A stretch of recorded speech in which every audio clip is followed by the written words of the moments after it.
Everyone, very good afternoon. स्वागत है आप सभी का आपके YouTube channel the exam tutorial पर। जिन लोगों ने चैनल को अभी तक सब्सक्राइब नहीं किया है, प्लीज़ आप लोग ज़रूर कर लेंगे। बेल आइकन को प्रेस कर लेंगे, जिससे आने वाले सभी वीडियो का नोटिफिकेशन आपको सबसे पहले मिलेंगे। हमारी मुख्य सेविकाएं बहनें बिल्कुल स्वस्थ होंगी और अपनी तैयारी बहुत अच्छे से कर रही होंगी। हम लोग सक्षम बुक का वन लाइनर कर रहे हैं, जिसमें आज का दूसरा वीडियो है। और एक छोटा सा और बनाएंगे। इसके बाद आप लोग का ये कंप्लीट हो जाएगा सक्षम बुक का। और आप लोग इसको बहुत अच्छे से कई बार रिवीजन कर लीजिए, क्योंकि यह एक एथेंटिक बुक के रूप में है। इसमें जो भी तथ्य हैं बहुत ही एथेंटिक हैं। यहाँ से भी कोई भी क्वेश्चन आएगा तो आप लोग अगर वहाँ पे यहाँ का आंसर टिक करते हैं तो इसको झुठलाया नहीं जा सकता। अगर आयोग इसका गलत उत्तर देता है तो आप लोग उसको वहाँ पे जाके दिखा सकते हैं। देखिए, आपकी ही दी हुई बुक है जहाँ पे ये उत्तर दिया है, इसलिए बहुत ही एथेंटिक है। चलिए बिना देर करते हुए देखते हैं।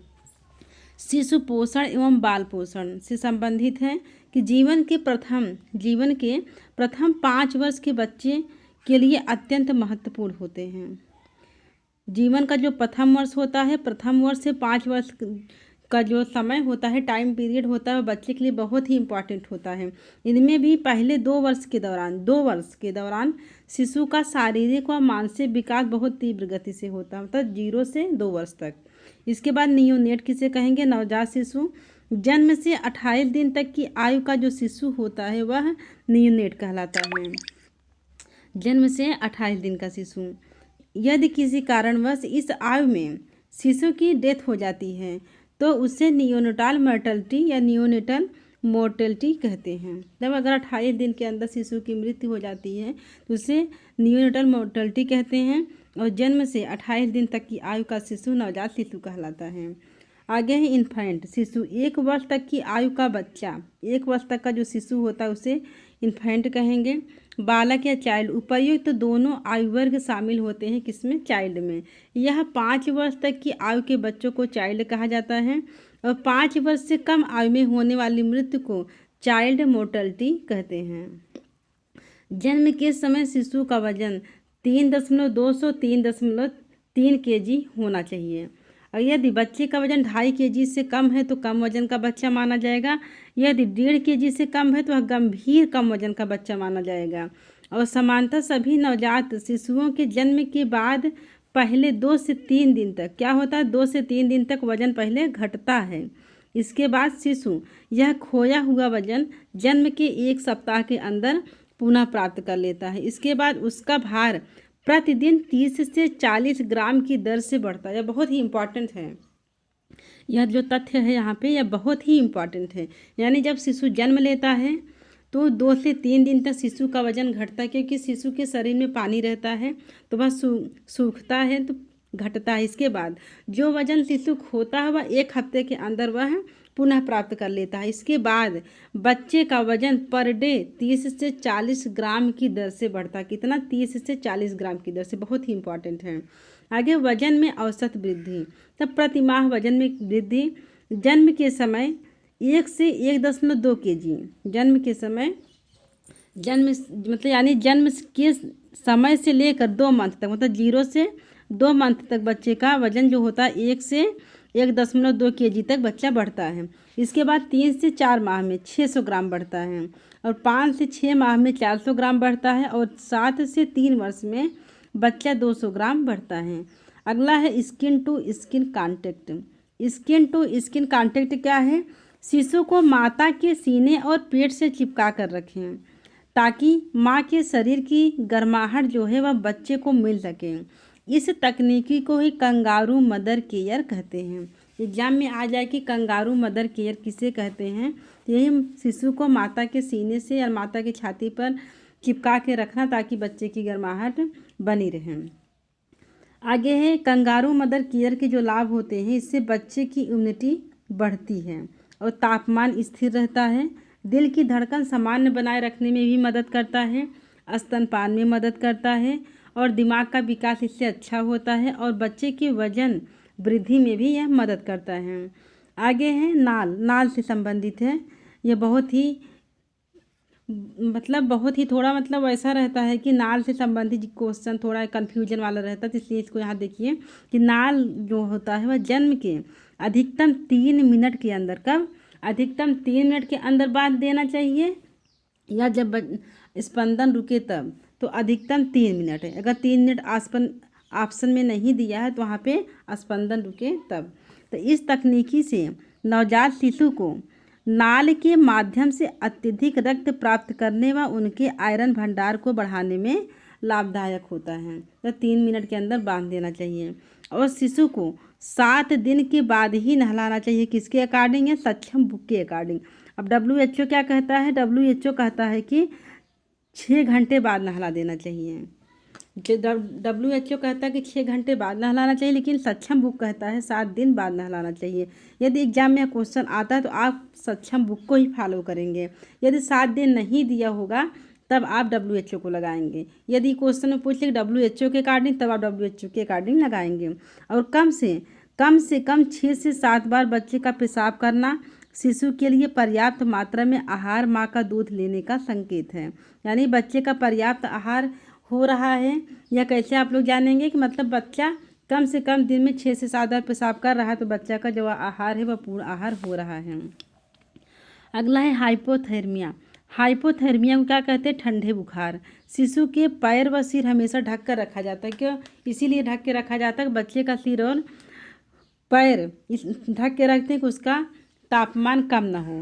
अगर तापमान कम हो जाता है तो बच्चे को ठंडा बुखार या हाइपोथर्मिया हो सकता है, इसलिए उसको हमेशा ढक कर रखा जाता है। अब है वेस्टिंग, जिसे दुबलापन या सूखापन भी कहते हैं। इसको कैसे निकालेंगे? लंबाई के सापेक्ष कम वजन को वेस्टिंग कहते हैं या दुबलापन कहते हैं। इससे ग्रसित बच्चा कमज़ोर, पतला दिखता है। उसके शरीर से वसा तथा मांसपेशियों की कमी हो जाती है। अगला है स्टंटिंग या थिगनापन, जिसे नाटापन भी कहते हैं। आयु के सापेक्ष कम लंबाई या ऊंचाई ही स्टंटिंग कहलाता है। इसका बचाव, स्टंटिंग का बचाव जन्म से 2 वर्ष तक ही संभव है। इसके बाद लंबाई गंभीर रूप से बाधित हो जाती है। इसके बाद इसका उपचार भी संभव नहीं हो पाता है। NFHS के अकॉर्डिंग, NFHS 5 के अनुसार 39.7% बच्चे स्टंटिंग की श्रेणी में, कितने? 39.7%। अगला है पर्याप्त आहार। आहार जो बच्चे की आयु के अनुसार उसके विकास व वृद्धि की आवश्यकताओं की पूर्ति करता हो, उसको एडेक्वेट डाइट कहते हैं। क्या कहते हैं? एडेक्वेट डाइट कहते हैं। बहुत ही इंपॉर्टेंट है यह। तो आहार जो बच्चे की आयु के अनुसार उसके विकास व वृद्धि की आवश्यकताओं की पूर्ति करता हो, उसे एडेक्वेट डाइट कहते हैं। इसके 3 मानक होते हैं: विविधता, मात्रा और बारंबारता। विविधता में 4 खाद्य समूह प्लस माँ का दूध होना चाहिए।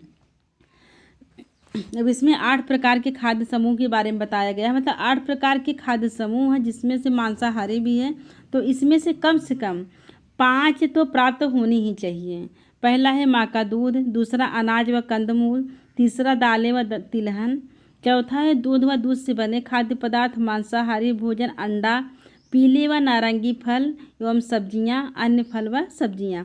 तो जो लोग मांसाहारी नहीं होते हैं तो वो लोग मांसाहारी नहीं खाते हैं, तो इसलिए कम से कम 5 तो प्राप्त होनी चाहिए। आगे है नोट करके, बच्चे के आहार में 1 वर्ष के बाद ही, मतलब बच्चे को आहार में 1 वर्ष के बाद ही उनको नमक का प्रयोग करना चाहिए।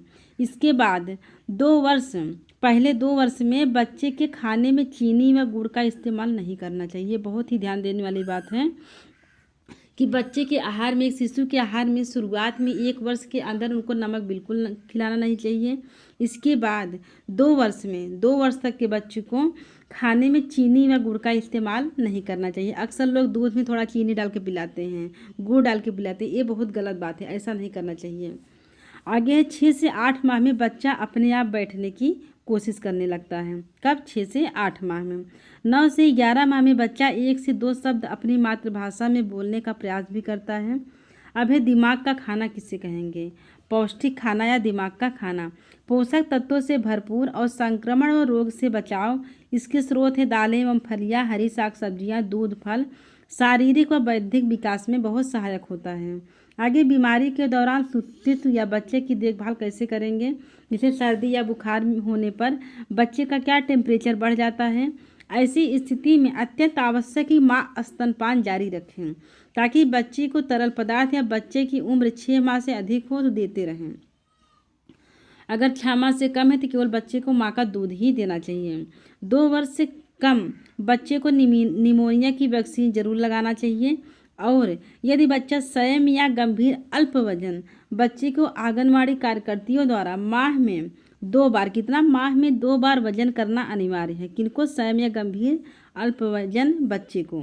आगे 6 से 59 माह के बच्चे को हफ्ते में 2 बार IFA मतलब आयरन फोलिक एसिड का सिरप, द्विवार्षिक विटामिन ए व द्विवार्षिक अल्बेंडाजोल की गोली का सेवन कराना चाहिए। आगे है बढ़ती उम्र में बच्चों को बढ़ती उम्र के साथ साथ दो प्रमुख एवं सूक्ष्म पोषक तत्वों की आवश्यकता पड़ती है, जैसे आयरन और विटामिन ए, जिंक आदि। आयोडीन शरीर की वृद्धि व दिमागी विकास के लिए बहुत ही आवश्यक होता है। इसका उपयोग थायराइड ग्रंथि के संचालन के लिए आवश्यक है। आगे, शिशु के मस्तिष्क का सर्वाधिक विकास माँ के गर्भ में होता है। यदि पूछ ले कि एग्जाम में कि शिशु के मस्तिष्क का विकास सर्वाधिक कहाँ पे होता है, तो वह सर्वाधिक विकास माँ के गर्भ में होता है तथा जीवन के प्रथम 2 वर्षों में होता है। इसलिए आयोडीन नमक का सेवन गर्भवती महिला तथा बढ़ते उम्र के बच्चे में अत्यधिक आवश्यक है। और जिंक की कमी से बच्चे में रोग प्रतिरोधक क्षमता की कमी हो जाती है। शरीर के पाचन तंत्र को सुदृढ़ रखने में यह सहायक होता है। अगला है फोर्टिफिकेशन क्या है?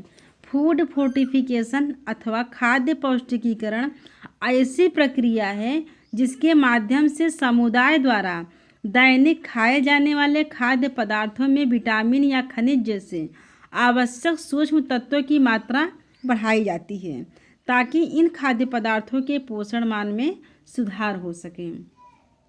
अब भारत सरकार द्वारा फोर्टिफाइड चावल भी फोर्टिफाइड मिलने लगा है। चावल के वितरण व सेवन पर फोकस किया जा रहा है। गेहूं, आटा, चावल, इसमें iron, vitamin B12, folic acid के साथ दिया जाता है। दूध और खाद्य तेल में विटामिन ए और डी के साथ दिया जाता है। डबल फोर्टिफाइड नमक में आयोडीन और आयरन के साथ दिया जाता है। आयरन है, यह एक प्रकार का मिनरल है। क्या है? यह एक प्रकार का मिनरल है जो शरीर में हीमोग्लोबिन को बनाए रखने में सहायक होता है। इसकी सहायता से शरीर में ऑक्सीजन पहुंचती है। और आयरन की कमी से क्या होता है? एनीमिया रोग हो जाता है। और एनीमिया की व्यापकता सर्वाधिक 5 वर्ष से कम बच्चे में है।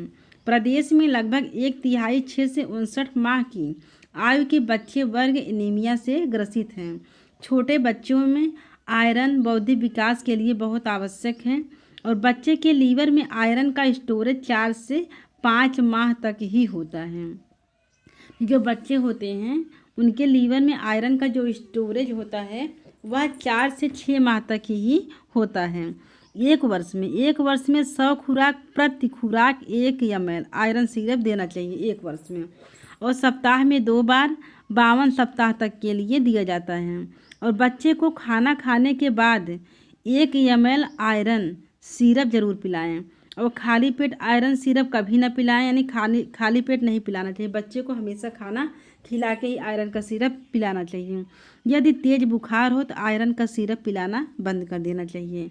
अब है एल्बेंडाजोल जो है यह कृमिनाशक दवा है जो साल में 2 बार स्वास्थ्य विभाग की ओर से उपलब्ध कराई जाती है।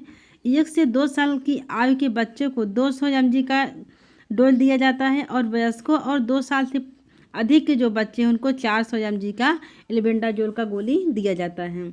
बच्चे को खिलाते समय इसे कुचलकर पानी के साथ खिलाना चाहिए, क्योंकि छोटे बच्चे नहीं खा पाते हैं, वो गोली को नहीं लील पाते हैं, इसके लिए उनको कुचलकर ही खिलाना चाहिए। तो उम्मीद है कि आप लोग के एग्ज़ाम में यहाँ से 2-4 क्वेश्चन तो मिल ही जाएँ, क्योंकि बहुत ही इम्पॉर्टेंट हैं।